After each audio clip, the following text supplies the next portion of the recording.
Hey, we're live. Okay. Good evening, everyone. We'll call to order the November 15th, 2023 meeting of the City of Lake Stevens Planning Commission to order. Let's do the pledge. Pledge allegiance To the flag of the United States of America and to the republic for which stands one nation under God, indivisible, with liberty and justice for all. Okay, second item on the agenda is the roll call. Commissioner Jennifer Davis, Present. Commissioner Connor Davis, Present. Commissioner Janice Huxford, Here. Commissioner Bruce Morton, Here. Commissioner Linda Holt, Here. Commissioner Nathan Packard, Here. and I am here. Item 4 on our agenda, or item 3 on our agenda is guest business. Do we have any guest business? I see nothing in person. Anything online? No. Okay. Which brings us to item 4A, the approval of the minutes for the Planning Commission meeting of October 4th, 2023. Has everybody had a chance to review, and are there any edits or updates? I'll second it. We have a motion and a second. All those in favor? Aye. Aye. Any opposed? No. Motion carries. Brings us to item 5A, discussion item for the comprehensive plan update, public engagement summary, and potential new goals and policies for parks, recreation, and open space element with David Levitan. Welcome back. All right, thank you. And take all the time you want, because we just did that in about 2.5 minutes. Rolling. Gonna get you guys out of here.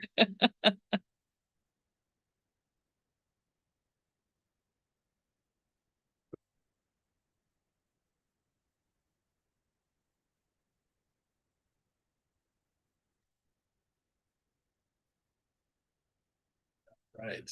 Are you bringing up the presentation that we have? No, so it's not the same presentation. It's a separate presentation. Download isn't working, but that's okay. You go and I'll work it. Yeah, so David Levitan, Senior Planner. It's good to be back. Good to see a couple new faces and all this dedication to comprehensive planning. So that's what we're here tonight for, is to give a brief update on some of the early public engagement that we've been doing over the last 6 months. We meaning others, me being the last about month. And then also to walk through some potential changes to the parks, recreation, and open space element. As I get into the presentation, I'll talk a little bit more about the future schedule, but our plan is to use basically a meeting per month to walk through one of the elements as we start to draft some goals and policies. It's going to kind of be an iterative process where we've done a gaps analysis. We're starting to look at potential goals and policies, but we'll also be continuing to do community engagement to make sure that there's ample opportunities for the public to weigh in on some of the new goals and policies and other changes to the comprehensive plan. But we're going to start with a little bit on the public engagement summary. So this is the first slide from actually the open houses that we held on October 18th and 23rd, just to provide a little bit of a summary on why public engagement is important as part of a comprehensive plan update. Obviously, it impacts the entire community. A major part of this, so just backing up, and I think most of the people in the room are aware of this, but for anybody that's somehow listening in without showing up on Zoom, so the comprehensive plan, we're required now to update it every 10 years. So the information can get a little bit stale. We update the comprehensive plan annually through what's called the comprehensive plan docket.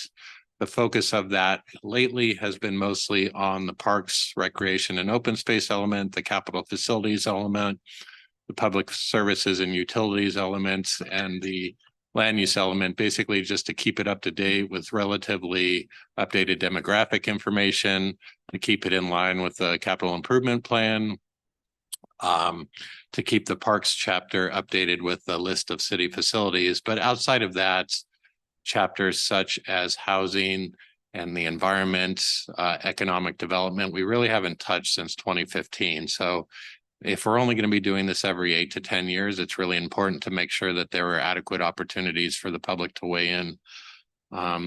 Community input is obviously vital to help guide decision making.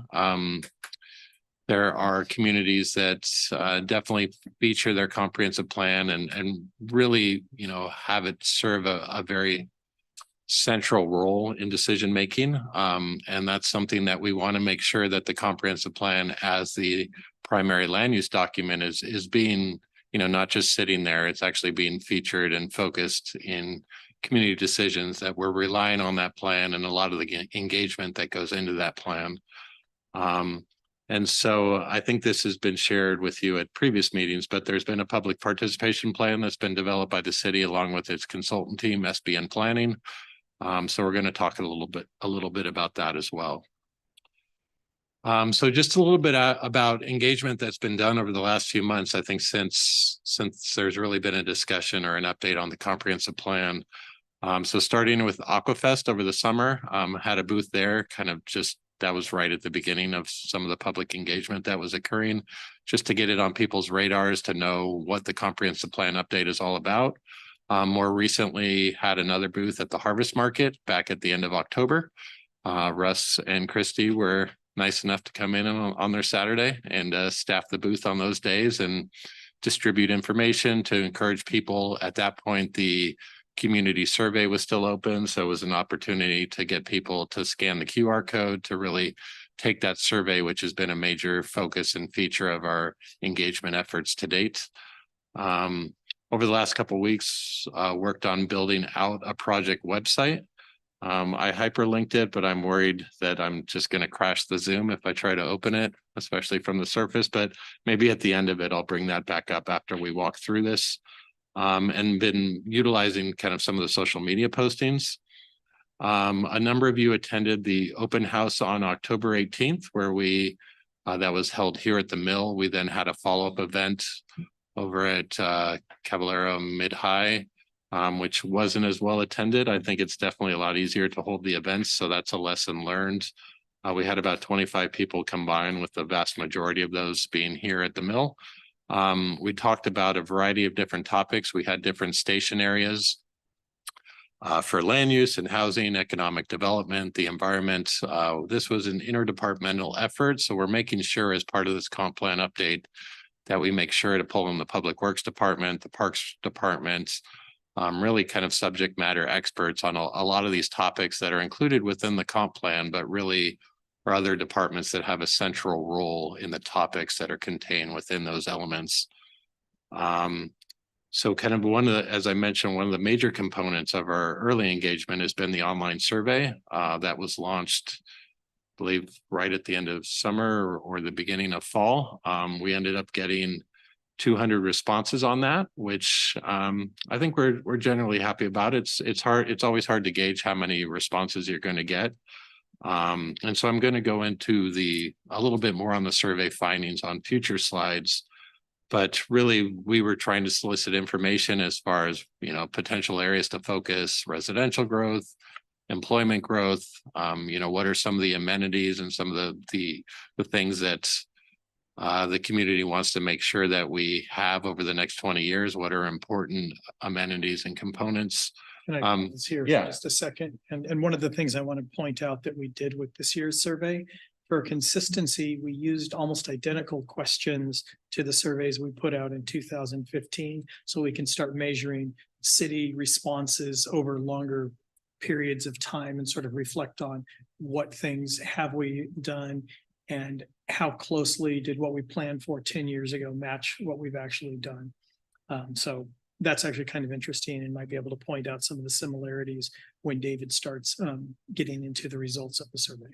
Yeah, no, and there were some questions included on this year's survey that asked people basically to look back 10 years. So if you're looking back from essentially 2013, 2014, when a lot of that community engagement was being done for the 2015 updates. There are questions both looking forward 20 years and then what are some of the concerns that you have? And as I get into the survey results, there were things such as traffic and the rate of population growth that's occurring, some of the growing pains that occur as a city goes from 6,000 to 40,000 over the span of less than 20 years. And so, yeah, we'll get into that as well. Just a couple other items related to public engagement. We have what's called an ArcGIS story map. And maybe once we get through this, I'll launch that as well before we move on to the parks element. but it's basically kind of a very graphic intensive, map intensive, kind of interactive experience. So it's not just a wall or a sea of text.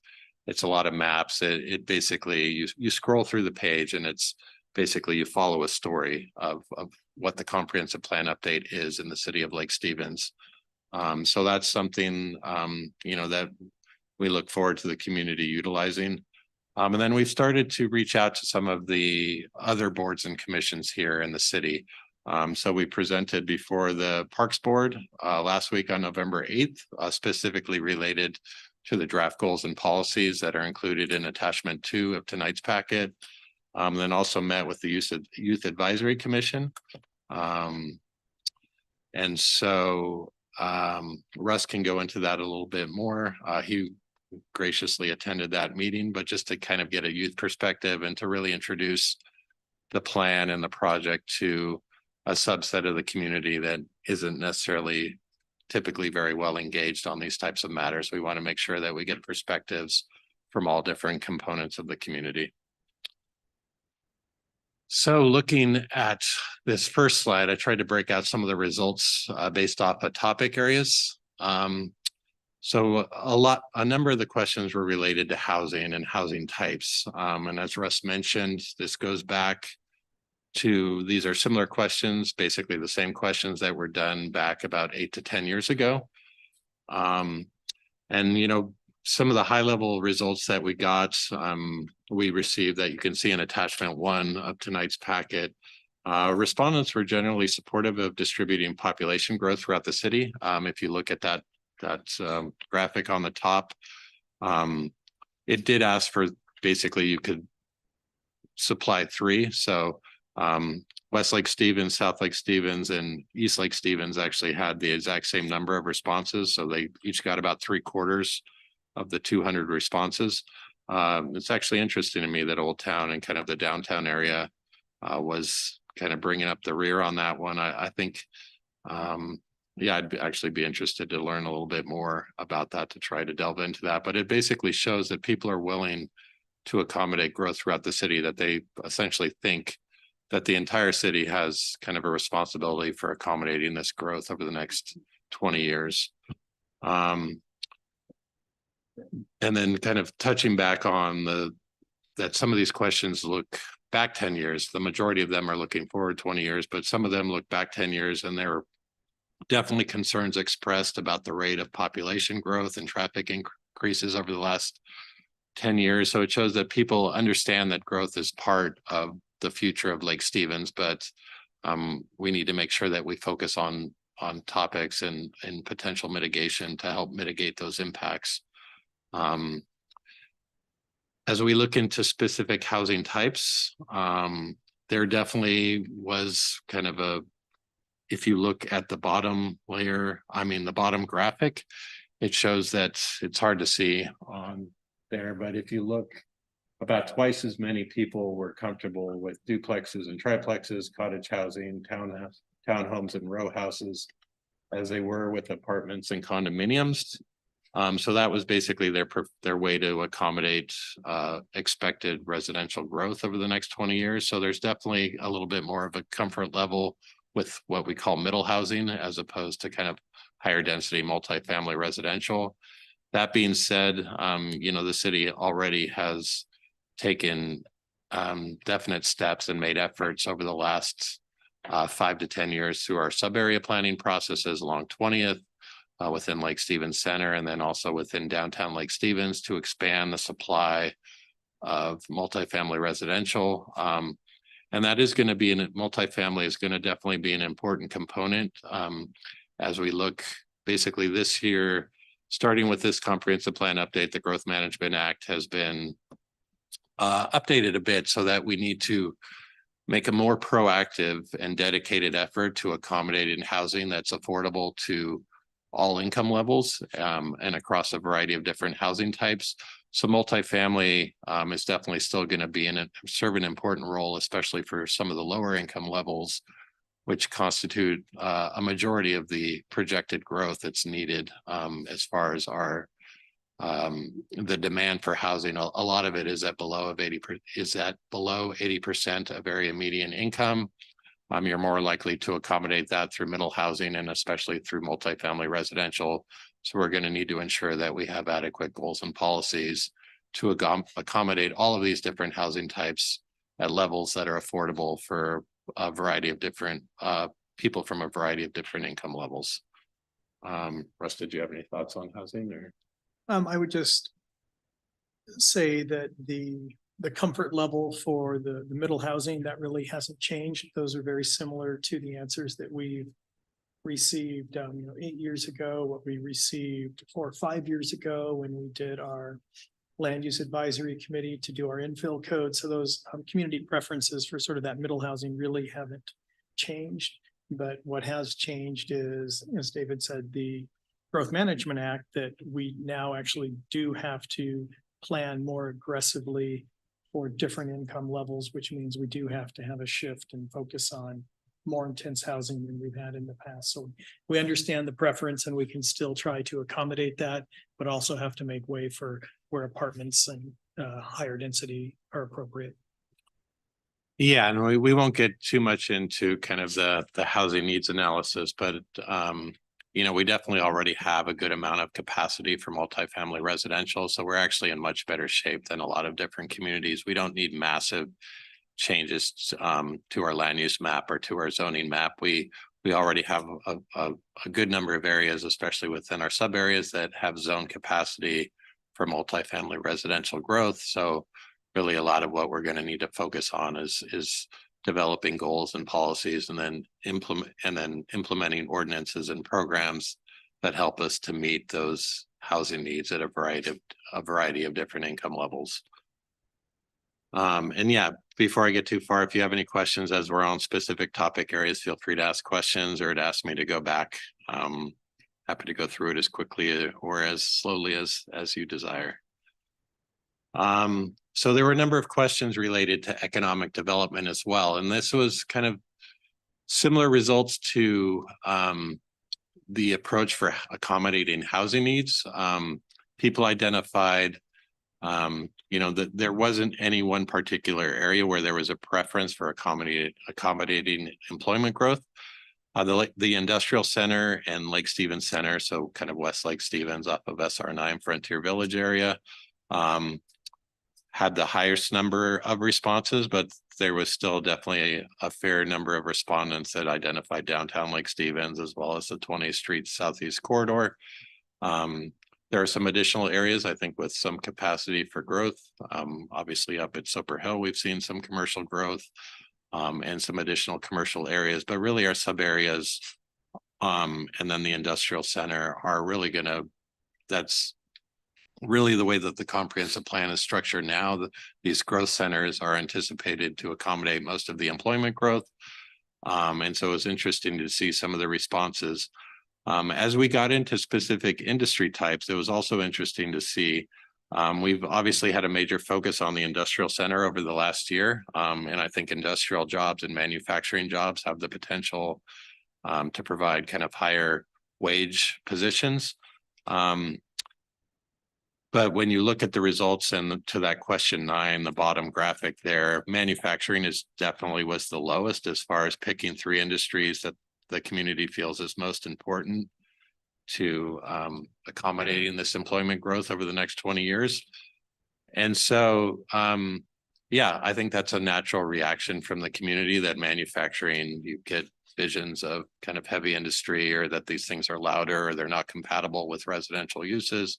So I think as we get into kind of more of the work on the economic development element is kind of clarifying what types of manufacturing, light manufacturing, kind of clean manufacturing, things that actually can be compatible with a city that is primarily residential and that, some of these commercial and industrial areas do directly abut residential areas. So making sure that there's adequate buffers and there's policies that address how these different land uses interact, I think will be an important component to maybe address some of these concerns that we're hearing early on in the process. And then what I also found interesting was that that respondents were actually more interested kind of in the amenities of restaurants, shopping, schools, and services by a large percentage, much more than people generally were not as concerned about having their, having kind of a smaller distance between their job and their home. That could be just, I didn't break out all of the data. It could just be as far as it could be that all of the people that said that they felt that, kind of a jobs housing balance was most important, maybe to the people that actually work super far away. But I think we can get into some of that information with some of the crosstabs, but it was just an interesting thing that people were not generally as concerned with the traffic patterns between jobs and housing and employment. Transportation obviously is going to be a major one. And so we had a couple of questions in there. If you look through, let me actually reduce this so I can see it better.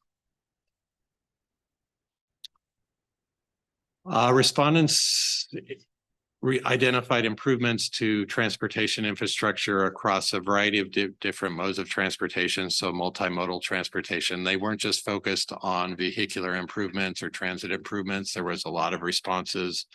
It was actually pretty similar response rates to pedestrian improvements, bicycle improvements, vehicular improvements, transit improvements. So that shows that there is definitely, a diversity of opinions as far as what people think we need to be focusing our transportation improvements on. So that was interesting to see. But when we asked people to basically rate the existing transportation system, if you look at the graphic that's on there, the blue is either fair or poor, with the darker blue being poor. So it definitely shows that at least in the community size, we have some work to do. And a lot of this, obviously, we've experienced a rapid amount of growth over the last decade. And there have definitely been some growing pains, and it's been a major focus of our capital program. We're starting to analyze kind of the multimodal component as part of this, as part of the transportation plan update for this comprehensive plan. So yeah, whether it's sidewalks, whether it's bicycle facilities, transit, traffic congestion, it's kind of a sea of blue on there. So definitely some room for improvement. So we're going to want to make transportation a major focus of the comprehensive plan update. We do have a subconsultant, Transpo, that is working on that. And yeah, we look forward to working with them to kind of work through and to identify some potential new goals and policies. And I will just say that that will be one of the larger changes that the Planning Commission will see. So the responses are on point. Those become the focus of our transportation plan. Now we have to develop a level of service for multimodal, where before it was really more car centric. And as that's been a community desire over the last decade, and we've been able to start making incremental changes, that focus will definitely magnify and want to be probably the largest rewrite of the entire plan. The transportation element and the housing element will be the two biggest rewrites. Everything else will probably be reasonably status quo. So first a question and then comment, I guess. So I'm a little confused by your wording. Your bullet point 1 suggests that, hey, we really got to work on the infrastructure. The first word of bullet point 2 is however, almost saying like, well, yeah, as opposed to additionally or Yeah. further, right? We have this major problem. Yeah, there's not a conflict between the Okay. two. I think they're aligned. So that was a poor choice of words. So Okay. additionally, yeah, I would say that additionally a majority felt, or concurrently would probably be a better, that I think they are related. And Okay, I so just how, wanna make sure I yeah. wasn't misreading what you were trying to say. I think that may have been a holdover from a previous slide, and I just didn't update the however. Okay. And so, but yeah, no, I think it makes sense that if they're identifying these necessary improvements across all of these different modes of transportation, it's because they don't feel that any of them are really up to par right now. So that actually, yeah, the however is. Yeah, and so I was gonna bring this up at the end, but because it's related to the overall topic. So, I was on a business trip to Japan the other week. If you haven't been to Tokyo, they have the most amazing public transportation system I've ever seen, right? If you've been to New York subway, it's garbage compared to Tokyo's. So, and I don't have any unrealistic expectations that we're gonna turn into that, but like everybody rides public transportation there. There's nobody on the roads, there's no car traffic. And ultimately, my point is just, I don't feel like if I'm trying to get from my house on the south end of the lake up to Safeway, right? Or going up to Frontier Village to go to eat, like, I don't ever feel like there's traffic, right? I don't get stuck at a light for 20 minutes and feel like we have transportation problems, at least I don't, within the city, right? My transportation problem is everybody trying to get out of the city in the morning and get back in the evening. And I know the city's been looking at the trestle for 20 years and, but, you know, and I don't know if you got that granular, right? Is the transportation concern in the city or getting out and back in? But, I guess just as a data point, I was looking at, you know, commuting to work, taking public transportation to Boeing, right? I work at the Everett factory. It's like 13 miles from my house. There's a bus that leaves Lake Stevens once every hour, and it would take me 2 transfers and an hour and a half to get 13 miles, right? That's a non-starter. I'm not even going to think about it. Now, if there was a bus that went every 20 minutes and went straight from the Lake Stevens Transit Center to the transit center across the street from the Boeing factory, I'd think about it real seriously, right? So even just some of those big things where we think, okay, how many Lake Stevens residents work at the Boeing factory? Maybe 1,000, 2,000, I don't know, right? And even just doing some of those large scale, you know, how do we get these big chunks of people out and back in conveniently? Seems like that could be a major pain point that we could focus on. Yeah, certainly. That's not entirely in our model. We acknowledge that issue, but that sort of goes beyond our control, and we're just sort of trying to focus on what's in our control, but it Yeah. doesn't mean we ignore that either, that we've been part of a coalition with the cities of Everett, the cities of Marysville, Snohomish County, Washington State, and lobbying our federal government about the importance of improving transit between those communities. So it affects our plan, but it's not necessarily what we're planning for. I would say where we're trying to make a difference there in our local plan. Again, if we go back to the economic development segment, the land use segment, make sure we have a jobs to housing balance that works a little bit better. So for the example of Boeing, as we think about our industrial center, if we could do subsidiaries to Boeing, some sort of an aerospace related or warehousing, then you can take a lot of the sector of those jobs and put them here. So that's kind of what we're trying to focus on. How can we create, again, just that job to housing balance, but still recognizing these larger transportation issues. Okay.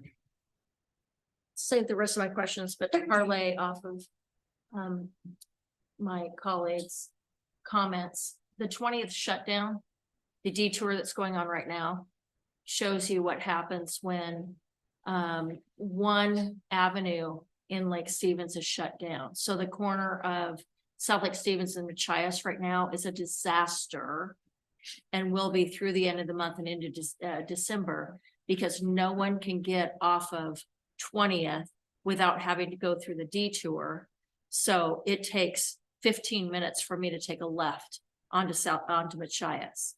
So one of those avenues, to Nathan's point, that is absolutely valid. You need to get out of the city, but right now with one thing shut down, getting just around the city has been severely impacted.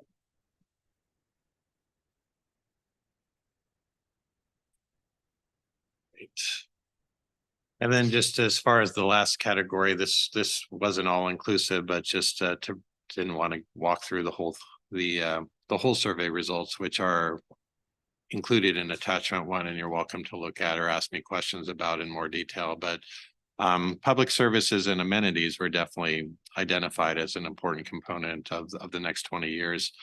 You know, we people were asked what they were most likely to visit areas outside of Lake Stevens for, and that was shopping and restaurants. And I think we take from that people are still needing, despite the last 10 years, especially with the sub areas starting to build out, we don't have the variety of restaurants and other types of shopping that exist in Everett or up in Marysville now, or down in Linwood, or even down into Seattle, down the east side. And so kind of expanding the types of commercial uses so that we don't need to have people leaving the community, so we can capture that sales tax is definitely going to be important. So goals and policies to help support that.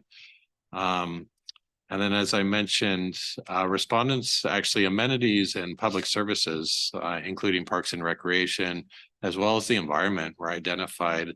Actually, the public identified those as topics that they were more concerned with than they were about housing and economic development.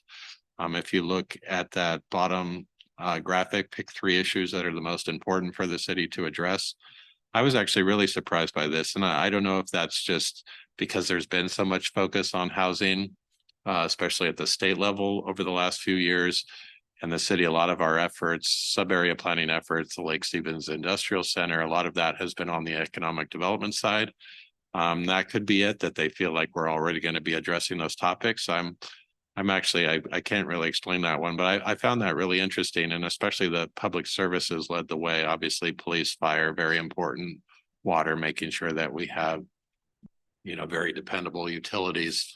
But that was interesting to see. And I think it points to maybe, I think the original plan was, as Russ mentioned, housing and transportation, I think are going to definitely be 2 of the dominant topics, but it still points to that the community is wanting to talk about a lot of these other topic areas. And so as we continue to refine and build out our public engagement plan, making sure that we have adequate opportunities for people to weigh in on these topics, and that we, really see what they have to say. Yeah. So I'm wondering, you mentioned that there was a more emphasis in the survey results on multimodal transportation. And I'm just curious, I just anecdotally have heard people talking more about bike lanes and more pedestrian friendly ways to access commercial stuff. So I was happy to see that the survey results kind of reflected that. But when it's compared to the questions that were asked 10 years ago, is there a big increase in interest in that in the community, and that type of? The transportation questions are new, so the land use questions are static. The transportation ones are new, because we know that there's a total overhaul. But I would say the community's interest in multimodal transportation is not new. As long as I've worked here, it really started more with sidewalk connections, and that still remains a topic. But I think now there's a greater emphasis on other types of wheeled vehicles, bicycles, e-bikes, and those things. But I think that has definitely grown over the last 5 years. Okay. And I would say anecdotally, I mean, it definitely kind of the focus on a multimodal system. Obviously, we're required to do it now. But just the last 5 to 10 years being within the planning profession, it definitely has become more mainstream and more typical to be coming out to meetings and actually hear people talking about, using terms like multimodal level of service, like things we wouldn't have heard 10 years ago. Like, people are definitely a lot more educated on it. And especially as a community like Lake Stevens grows and grows quickly, they're looking for ways to, to get around town that you don't necessarily need a car if you're staying within Lake Stevens proper. And as you start to expand land uses and have more restaurants, there were survey results that pointed to people would love to be able to walk and bike to restaurants from their residence. And so, yeah, I don't think it's anything brand new, but I think the level of discussion and just the familiarity within the community on these topics, and just the desire for especially improved pedestrian and bicycle infrastructure just continues to go up. So that's what we would expect as a community continues to build out. I'm really happy about it because I own an e-bike and I'm a fraidy cat. So it'd be, I thought I'd ride it more, but I'm so scared to ride on the roads. So it's fun to talk about making that more possible. It's, a lot of it is, it's really improving safety. I see, kids walking, I live right off 20th Street, near Mount Pilchuck. Kids that are on their way to North Lake Middle School in the morning. Drivers paying no attention at crosswalks. My wife teaches at Mount Pilchuck Elementary. She crosses 20th Street every single day, right from our neighborhood. And people just blow right past her and my son are just trying to cross the crosswalk. It is a daily happening. These major crosswalks, there are a couple of them for schools that have flashers. That's got to be an improvement that the city makes, is increasing the visibility of these prominent crosswalks, especially at near schools, and educating it's unbelievable. We've only lived in Lake Stevens for 5 or 6 years, but the lack of knowledge that drivers around here have about pedestrian rules. Pedestrians have the right of way at a 4-way stop. We get flipped off, we get cursed at. This has happened with groups of friends with small children. And it is a routine. My wife will tell you, like, she just stands there and just kind of like waiting for the cars to go by every single day in the crosswalk with a young child.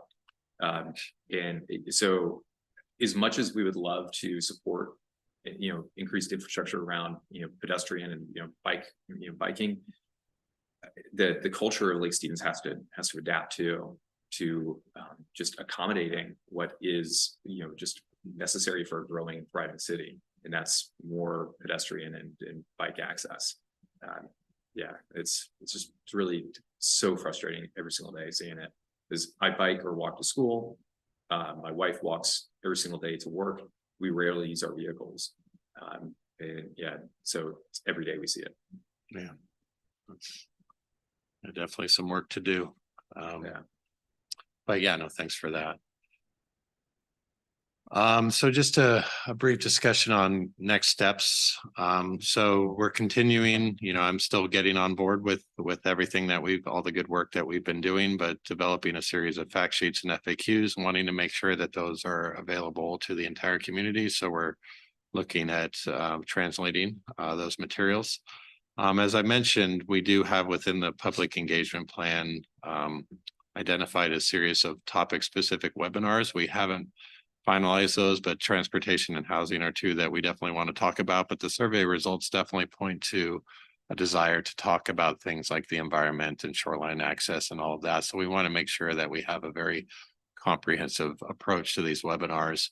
I've begun reaching out to, basically to maybe make this into a sort of speaker series with subject matter experts coming from Department of Commerce or Ecology or some of these other agencies, or from nonprofits, to talk about this. So it's not just staff talking at them, but somebody with a little bit more subject matter expertise. And then we're trying to align that webinar schedule with, as we are talking about those topics and those elements, to align it. The plan is to be bringing forward individual elements, kind of not anywhere near the final stage for the Planning Commission recommendation, but we don't want you to obviously have to be reviewing all of the elements right at the end, right before we get to public hearing, before you make your recommendation to City Council. So over the course of the next 6 months, we're going to be bringing individual elements to you. We want to align that with some of the community engagement that's going on.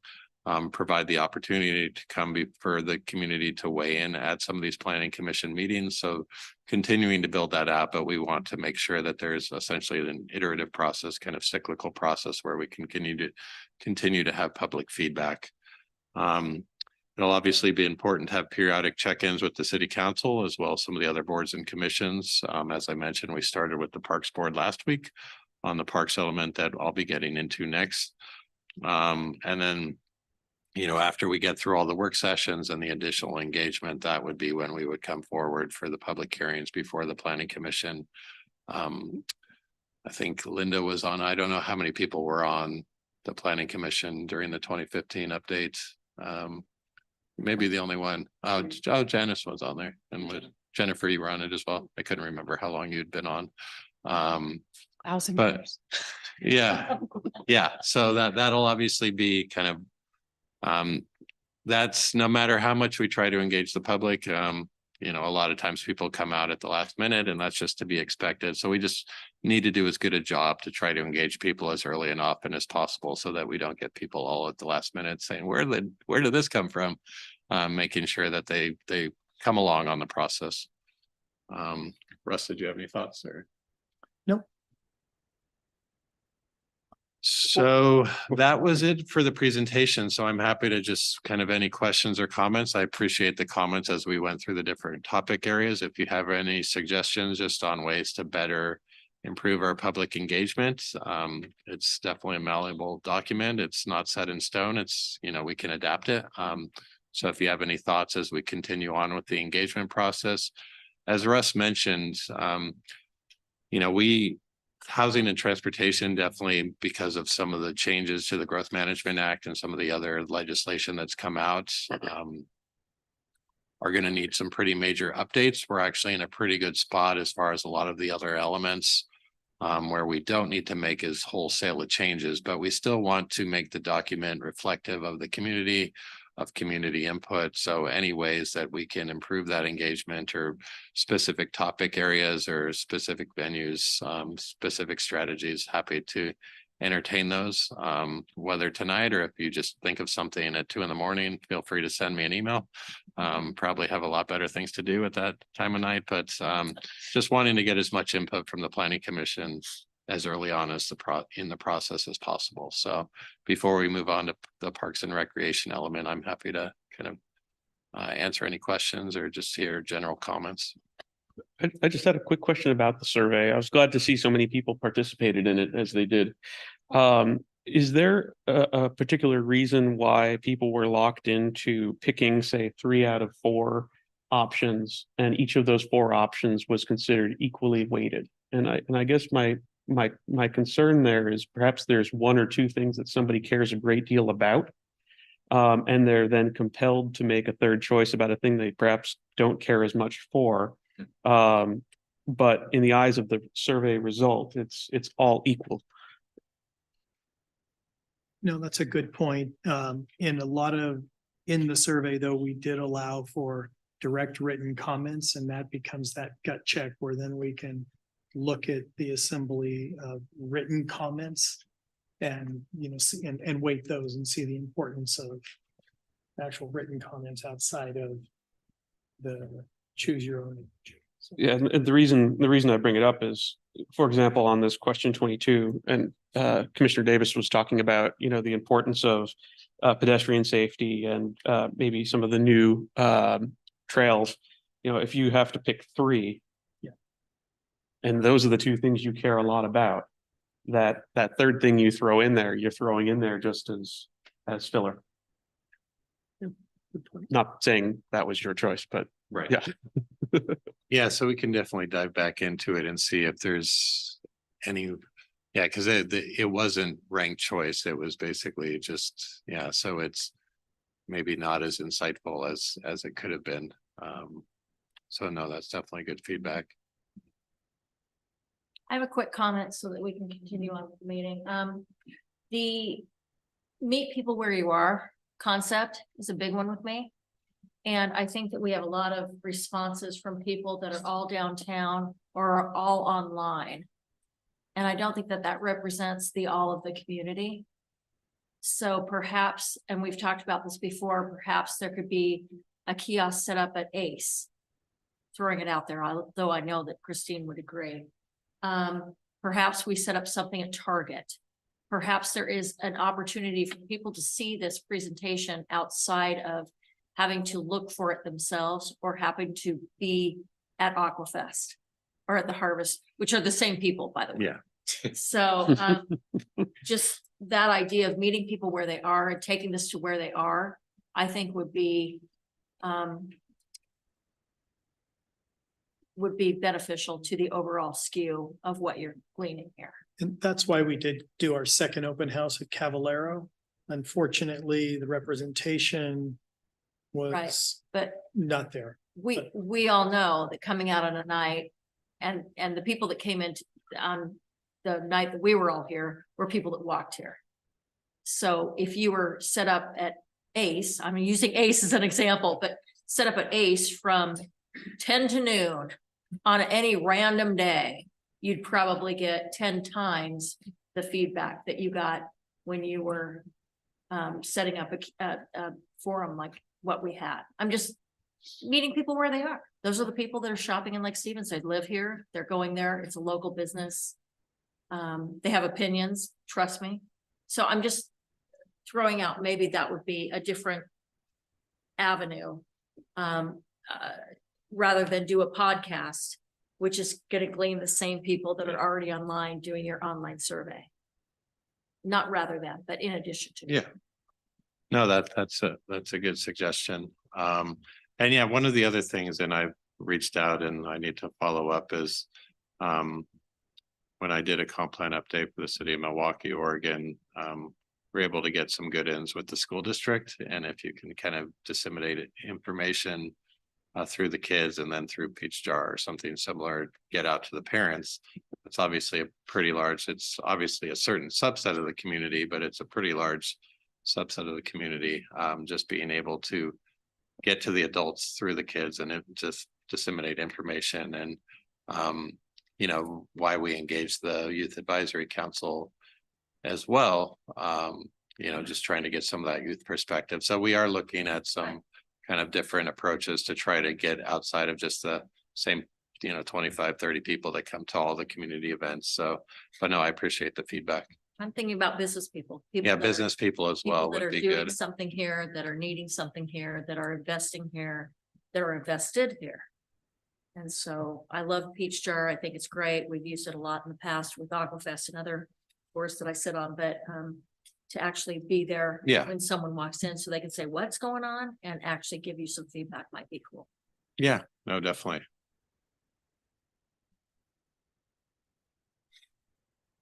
All right, great. Yeah, again, feel free to send to me or to Russ or to Christy, kind of any thoughts that you have. So, as I mentioned, we are working through the various elements. This started with I believe the gaps analysis was that the city completed has been shared with you, I think at a previous meeting, or has that never been? I think it was maybe over the summer. It was completed kind of during the first fit, I think it was completed at the end of June of 2023. And so basically, as Russ mentioned, there's not a whole lot of wholesale changes in elements like the parks and recreation element that are needed, because we have been updating that basically on an annual basis just to at least keep it current and updated. So really what the focus on the parks and recreation element was to use that gaps analysis to identify, legislative changes, basically things that we need to be incorporating into the comprehensive plan throughout all of the different elements. And kind of before I get into those, I would also note that the parks and recreation element is a little bit unique because every 6 years we have to update the parks, recreation and open space plan, the PROS plan, which then obviously is featured prominently within the comp plan. And so that's something it's a little bit off of this current cycle to update the comp plan. So that's something that's going to need to be updated in 2025. So we anticipate some additional changes to the parks, recreation and open space element in 2025 that don't necessarily get incorporated into this periodic update in 2024. So there will be some additional opportunities to update the parks element. So we're really focusing on a lot of the things that were identified in that gaps analysis. And the two major things were related to climate change, adaptation and mitigation, as well as kind of equity. And a lot of the equity is related to access to parks and recreation and to facilities.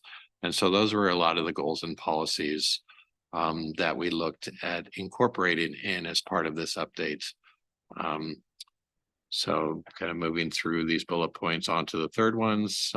In addition to those kind of the things driven by the gaps analysis, there definitely are a number of maps and graphics that need to be updated, as well as some targeted changes to the narrative.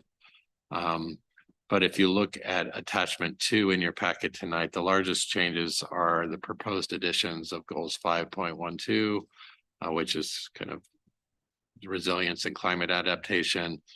And then 5.13, which is kind of public accessibility and community stewardship. So access, equity, stewardship, kind of, maybe some of those more touchy-feely topics, but things that are very important as you're talking about making sure that this is a parks and recreation system that is accessible and representative of the entire community. I'm happy to pull up. This is attachment 2. It's in a track changes version, so it's not super user friendly to bring it up on the screen. I'm happy to do that if you'd like to walk through that.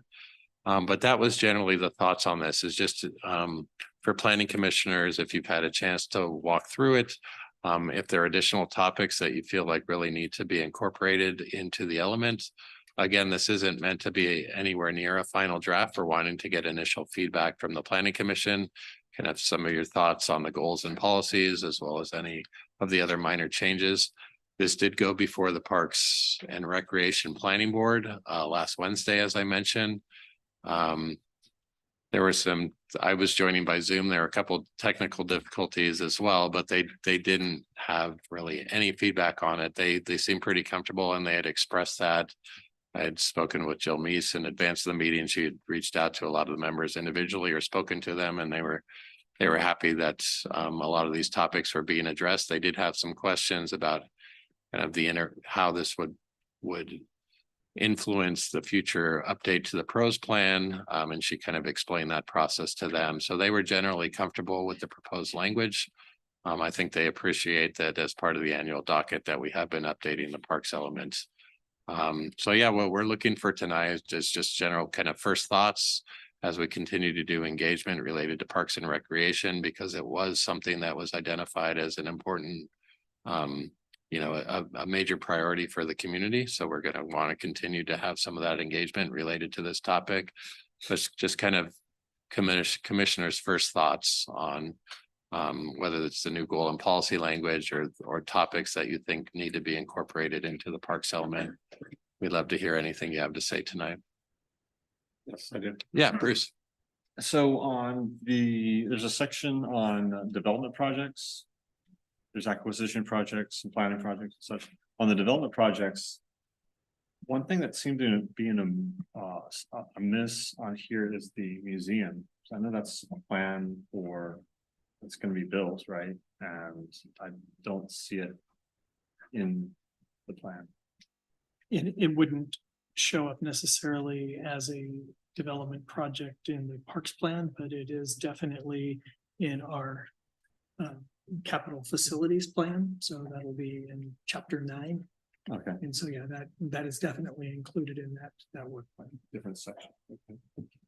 Also, was it a year or two ago? There was a public meeting, this was before I was on the commission, talking about reconfiguring the Centennial Trail. And I'm wondering, has that gone anywhere, or has that been abandoned? Because that was seemed pretty significant, and that's part of this parks and trails and stuff. Yeah, at this time, when we did our industrial plan, there was some suggestions that as part of the road realignments, we look at realignments of the Centennial Trail. My understanding is the county's really not interested in realigning the trail, so no, we're probably not moving forward with doing that. That's too bad. That was a really neat plan. I liked how that was gonna change it. Let's see. Also as far as funding, has there ever been any discussion about charging for parking for non-city residents? Because these are city-funded parks. A lot of non-city residents come into and use our parks, but don't pay obviously any taxes towards them. Has there been any thought of like everyone in the city gets a parking pass for all of our parks, and parking is charged for any non-residents who come in? We have not had We kind of that conversation. We've definitely had conversations about paid parking in parks, and there become some legal complications when you do that, but we do charge obviously at the boat launches and a couple of isolated parking lots for those who don't have annual passes, but I don't think we've thought about a resident parking pass or paid parking, but that's something we can pass on to the parks team to take a look at. I don't know if that would even be viable or even worth it, but just like something to look into. It would be a lot to administer. Because in the middle of the summer, I see London Park packed full. And I'm wondering, how many of these are residents? Okay, another thing, I've got a lot of comments, sorry. Well, I went through this.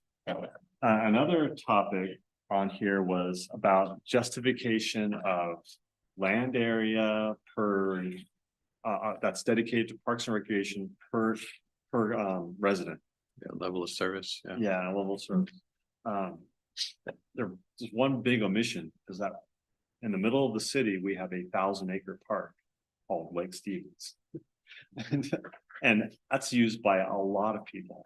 And I would think that, the whole focus of the city in my mind is recreation, because it's got this huge recreation thing. And so I would think that counts. But that kind of like skews everything in the opposite direction, and it would kind of put us towards not having any parks anywhere else in the city. So I don't know, maybe it's kind of a moot thing, but the way I look at it is that we have a huge park. So the level of service, the way it was developed in 2013, prior to that, we had had a level of service based on population, which is obviously something that's just not attainable, and you're always working from behind. And as we started the update in 2013 and this carried through into 2019, our level of service became about access and equity.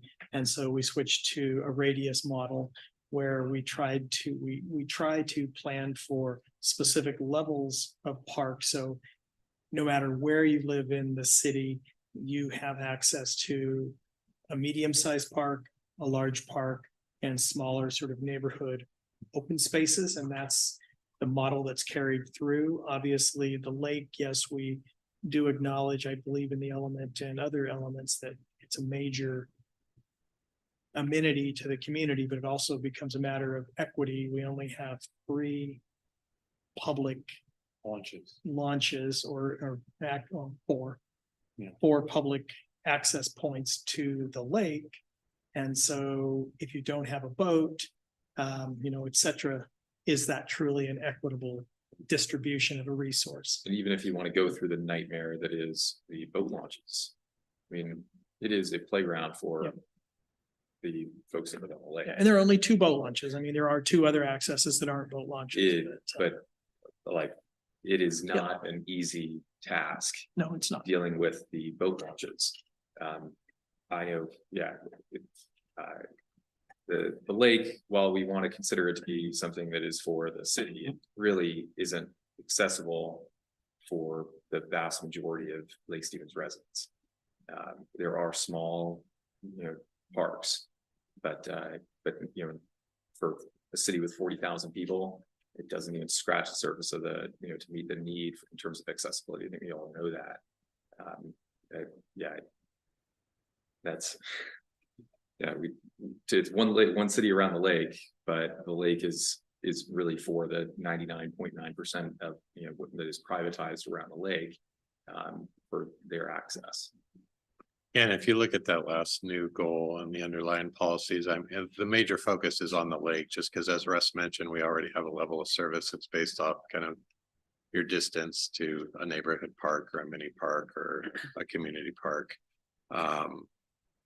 The lake is, definitely, it's unique. And it is, it's primarily, private along the shores of the lake. So there's limited opportunities, but it's definitely something that we want to focus on as far as maximizing it to the extent possible to provide it.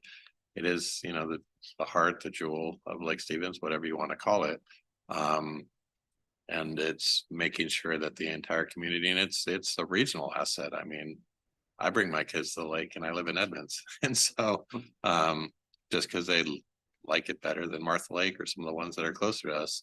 And so, yeah, I would say it's definitely served an important role. And so along those lines, are you able to talk about the house that was or is for sale right next to the park here? Or is that something that's still not something you can talk about? I can just say it was not in our capital facilities plan and it's not budgeted, so we're not moving forward, or at least I've not been directed to move forward with any additional action. That's too bad. Okay.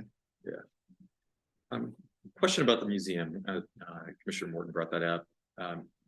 You know, I've expressed my concerns about the museum and their ability to function from a fundraising perspective and just general attendance. You know, I've talked to members of the museum board in past just to get it. Because I come from a history of working for the state college system in Florida. One of my areas that I oversaw was one of the state college museum system, and we kept data on visitorship, and that's just something that the museum never kept records of. Just want to make sure that before the city, and I know that there's a verbal commitment to this, that the city make sure that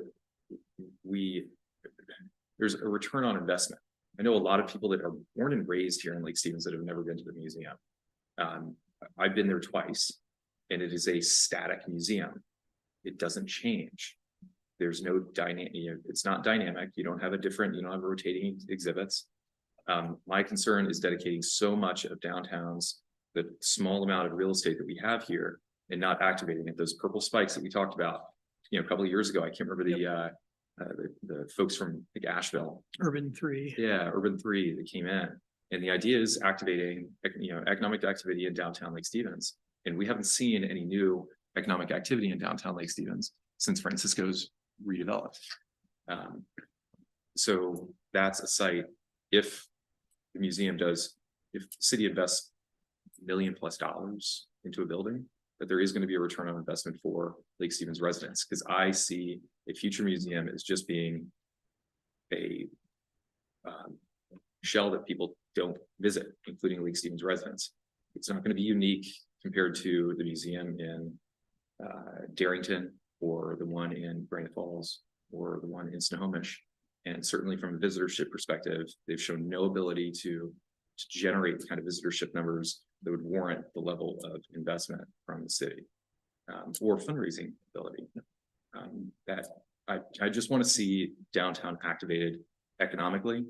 There are locations that don't have to be right there, like the old police department headquarters, that would be perfect to house a museum when the library moves, instead of right in the heart of downtown. It needs to be activated from an economic standpoint. Appreciate the feedback. And I've been hesitant to say anything about the museum because I didn't know if it's a touchy, sensitive topic, but I agree with everything that you're saying. I would beg to differ on some issues. It's not that the city is investing new money. The museum was already here. It was already in this location.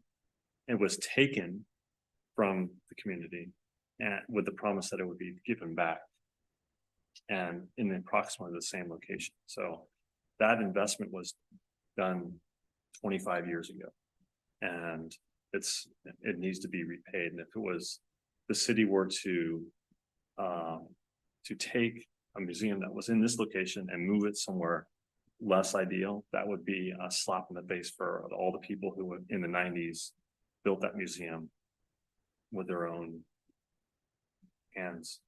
So. Were there other comments regarding this section? Real quick on Lake. Yeah. So not to beat a dead horse, but the lake residents that have private property are insured differently and taxed differently. So I just don't want this conversation to go down the path that we only have so much public access, and then there's all these lake dwellers that have this great day because we have to pay a lot to be there. The majority of the people on the lake are day trippers. They aren't people that live on the lake, so they are paying, to your point, to park their trailers and come on the lake for the day. So be aware of that. And then the final thing is, when it comes to the access to the lake, I love what Sunset Beach just did. It's beautiful. It is stunning, and I hope that someone is patrolling it. Because the first bit of graffiti that is done on that property, the first damage that's done to those new barbecues is gonna break my heart. It's a beautiful piece of property. It was done beautifully, and I hope that there's some attention being paid to how we protect those assets on the lake. So thank you. Russ, when does the park ranger come online? I know that it's a 2024 budget item. Does that mean January 2024, we're able to start advertising the position? What does that look My like? understanding is, yeah, the Parks Department is going to start advertising that before the beginning of the next year. And I understand there'll be a graduating class of rangers coming out, so they want to be Oh. very strategic on when they start going to hire that position. Awesome. In the interim, we have installed and we continue to use security cameras at all of our parks, and that park does have. You have security drones in the cameras. air, and I appreciate that. And I would encourage our police department to use that as parking. They've looked for a place to pull speeders over on South Lake Stevens. There you go. You just made a park for them. It's awesome. Just don't take up parking spots in the middle of summer. It's the police. I see. No, I'm just saying, it's beautifully done. We've watched it and it's beautifully done. Thank you. Any other comments on the parks, recreation and open space element? Just Or move one along. question about the dump site. So there have been just over the last few years, I hear possible word of turning that into a park. In terms of expanding public access, that seems to be the highest and best use for that location. Yeah. So it is a long-term project. Right. We are working on applying for a grant, a brownfield grant, Brownfield, yes. to go out and do a feasibility analysis. It's still, it's not an active landfill site, but it is still actively monitored. So it's not at a point yet that it's suitable to be used for recreation. It doesn't mean it won't be, but it's still in a monitoring period. So there's lots of pieces. There's the Department of Ecology, there's the Department of Health, there's Snohomish County, there's the city of Lake Stevens has an aspiration. So yes, it's on all of our radar, and the next step becomes this feasibility analysis, but it's still a 5 to 10 year out project. And even when it comes to be, it's likely that it's only going to be passive recreation. Because you can't disturb the cap on the dump that's there unless you want to. You have to take then that garbage and put it somewhere else and rebuild a new cap. So it, If you could define passive recreation. walking, Walking maybe trails. maybe biking. Okay. Thank you, Russ. The liability of any child being affected by leakage, seepage. Right. I mean, that's something no one else. I grew up near a Raytheon site in Florida, so. Now we know. You know what? I knew there was that name. And actually, the old Damn. Raytheon site, it went through the brownfield thing, and now now it's being turned into a large, like a massive sports complex. Wow. But so they're redoing all of it, like hopefully to bring in more like spring training baseball teams. But, yeah, Yeah. I turned out fine, right? All good. I knew it was something. On page 11 of the document that we got, the open responses. It talks about a few high level takeaways. I understand all of them except for one. The top bullet says, some residents would like to see future park designs be more welcoming. I didn't understand what that means. What is that trying to say? Smiley face at the end of the. part. Yeah, I'd have to. Yeah, I Like, can, like Sunset, for example, is very Oh, accessible, right? You've got this long walkway that, you know, was not accessible before to someone in a wheelchair, is clearly accessible. I see that as much more welcoming. Is that the type of thing they're talking about? Do you have an idea from those open responses? I guess I'm assuming you put it in the high level takeaways. There was something you were trying to communicate by that, but. Was that the summary that our? yeah, consultant that was put a together? summary from the consultant, so I can follow up with them on that, and we can revise it. Try to clarify that and elaborate on that, make it a little bit more helpful as opposed to just kind of that very subjective and unclear language. Great, So- thank you. Other comments before we roll along? All right. Thank you, David. All right, thank you. Brings us to item 6 on the agenda, Commissioner's Report. This is an opportunity to talk about items that are germane to the work of the Planning Commission. We will start with Commissioner Connor Davis. Yeah, so this past Saturday night, Lake Stevens Rotary Club hosted their annual Corks and Kegs fundraiser. There was, let's see, we raised over $40,000, $20,000 of which went to support Bridges Receiving Center. I had no clue about the mission of Bridges. They're located right off of 92 here in Lake Stevens. They now serve clients, children in need of foster care or immediate care need, urgent, like night of kids coming in, no clothes, have no clue what the next day is going to be like. And Bridges provides them, home and, 3 square meals, transportation to and from school, and new clothes. So the Rotary Club that night, people, poured their hearts out, and $20,000 was raised for them, and then another $20,000 that'll go directly to support Lake Stevens high school students and their college or vocational training endeavors through scholarships. Commissioner Packard, Nothing from me. Commissioner Oxford.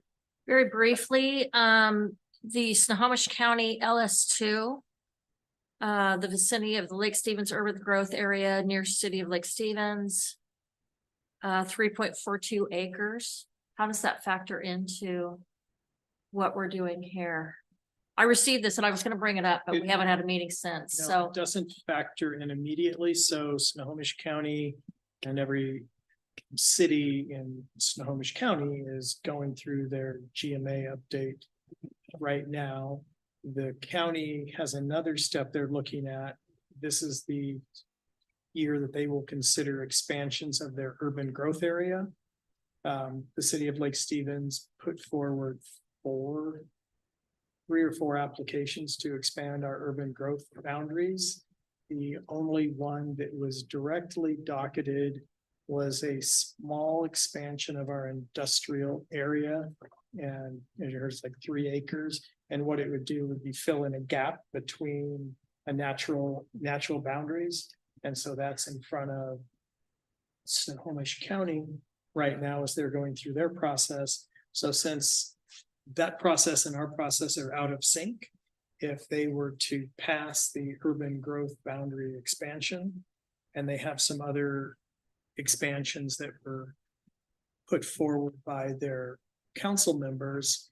So if those are approved through this process, then in 2025, we're going to have to go back and do an update to our land use element to incorporate the changes in both additional job capacity, residential capacity, and boundaries. So does this supersede us or do we supersede them? They supersede us. Okay. And this is under advisement right now because It it's just is. ended public comment. And they're planning, the PDS has recommended denial of this application. Okay. Can I follow up with you on this later? And Thank you. I'm not. I don't have anything to report, but I did want to say how much I appreciate the work that you did on this community outreach, because over the years that I've been commissioner, that is a constant concern and a thought about almost every topic. So I appreciate your efforts, and at 2 AM, I may come up with something. You never know. I'll be waiting for it. Please reply all. Love to hear. no reply alls. Original. No, I don't have it. And the other thing I'd like to add is, I had the good fortune to attend that October 18th open house. I thought it was reasonably well attended. I want to thank, city staff for putting that on. It was a great opportunity to interface with the community and get some feedback and also show off some of the good work that you're doing. Thank you. So that takes us then to item 7A, Planning Director's Report. Yeah, we just put in a brief report just saying that we want to bring the code cleanup back to you on the 6th of December. And along with that, as we've been looking at our process code, and we got feedback from the commission that you would like to maybe tease that apart from the larger update next year. We got similar feedback from the city council. So what our intention is to, as a staff, look at the low-hanging fruit and incorporate that into the code cleanup process, and then try to get that code cleanup process back to you one more time before the end of the year, and then go to a public hearing in early January of next year. And then we'll be focusing obviously on the comprehensive plan, and as was stated, and as we've done in the past, really want to bring you one element per meeting, and then on the alternate meeting as needed, any code amendments that are moving forward. And the first one we'll be working on will be that larger process code update to make sure that it's ready to go by the end of next year. So we're just doing the one meeting December 6th. And then, Yes. and then Correct. January, okay. Not in January. Any other? Nothing else. Happy to answer any questions that might be out there. Okay, that brings us to item 8, adjournment. Do we hear a motion? Second. All in favor? All right. Thank you, everybody.